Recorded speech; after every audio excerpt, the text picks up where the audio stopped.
So in the introduction video where we were talking about Tava Tepe and this site and this part of Azerbaijan, I briefly mentioned that this was a nomadic slash semi-nomadic site. What does this mean? Now I'll try to give you a little bit of information in order to understand, because as you have seen maybe in a few pictures or maybe afterwards, we are also finding huge containers, which usually that's used for stock. So a permanent settlement, you would think, something fixed, not mobile.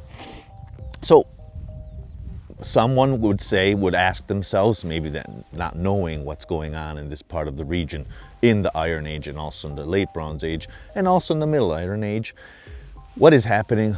How can we tell this is a nomadic site? Well, as I mentioned also in that other video, I said that we are not finding structures. So that's automatically one important sign.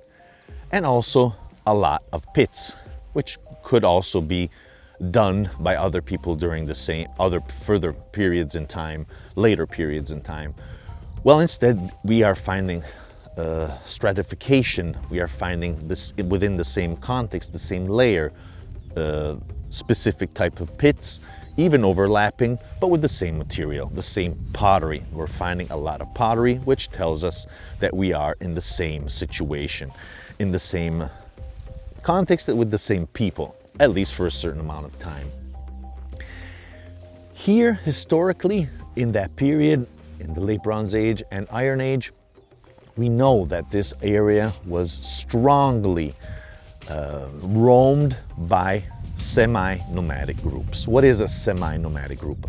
A semi-nomadic group is a group of people, a community that shifts during the year from the lowlands, and we can say, even though we are up high here a little bit, we are in the lower lands during the winter.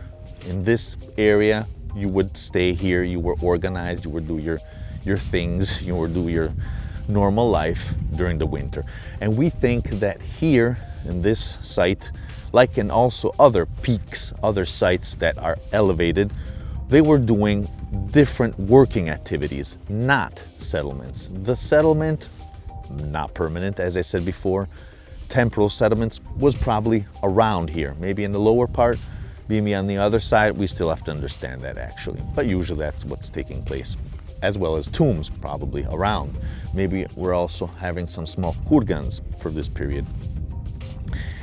And also smelting activities appear to take place, baking, ceramic molding, production, and things like that. And also probably they were working with the wool. They were probably also doing other types connected to the husbandry of mainly capriobids. So sheep, goats, and things like that. That's the main type of animal which was raised and brought up and down, because that is the main direction that we're having here. That's the main concept, the transhumans practice of going here for the winter and during the summer going up, where you find the pastures, where the huge group of animals needed to eat, because we're not talking of just 10, 20, 30, 40 animals. Here we're talking of huge flocks who had to go up and find their pastures. That was the richness that they strongly needed to survive. And that was true for all the communities, the multiple communities that were probably roaming, going around in this area. So that's why we also have different patterns also in Turkey, also in Armenia. And here in Azerbaijan, it seems a little more, less, we could say, fixed elements. I mean, we're really having a complete lack of architecture, which instead takes place a little bit in Armenia, and even more in eastern Turkey and so on. So that's what's mainly happening. So we had some architecture mainly based probably on little huts, something very basic, and they were doing some working activities up here where the fumes and other things that could have somehow bothered the other people of the group or the animals themselves. They were all around here probably waiting, shifting, going up and down. So they had to have a working area, and this was perfect, like other peaks around here.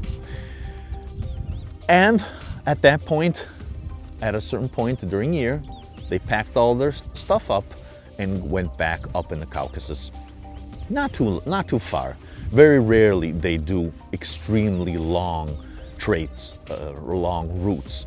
These were kind of small shifts, but as you can see in these pictures, that's what we're facing now. And from here you can also see, for example, they told me Chechnya. I mean, we're already facing towards Russia. It's very, very far distant, but it doesn't seem that distant from here. So that's quite interesting, this incredible landscape, how far you can see, how far this is all connected. Very interesting site. We hope to find something else that will prove or give us more information on this community. Stay tuned.